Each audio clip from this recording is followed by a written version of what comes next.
Although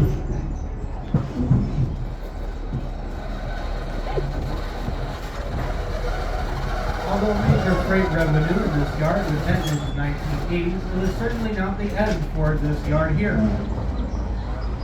Up in Bellows Falls, Vermont, there was a collection array of equipment known as Steamtown, USA, as collected by a gentleman by the name of F. Nelson Blount. F. Nelson Blount loved railroads, but he had one advantage compared to you, and that's what he was a millionaire. He used his money to amass a collection of locomotives and equipment.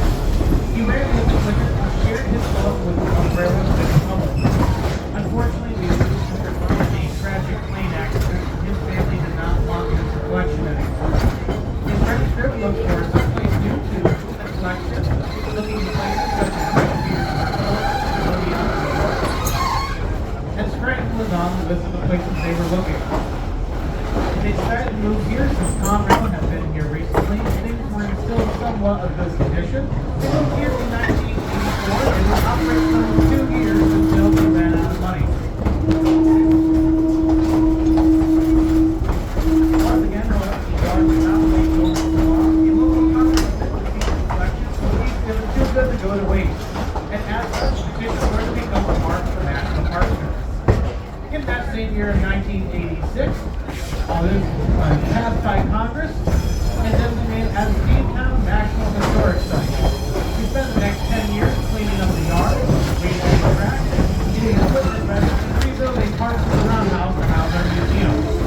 We opened our doors officially in 1995 and have started to eat proudly ever since.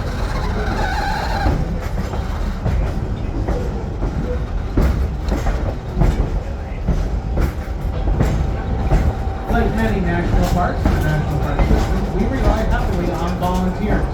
Our volunteers help us in interpretation. They help us on the trains as parts of your train crew and as your engineers and conductors.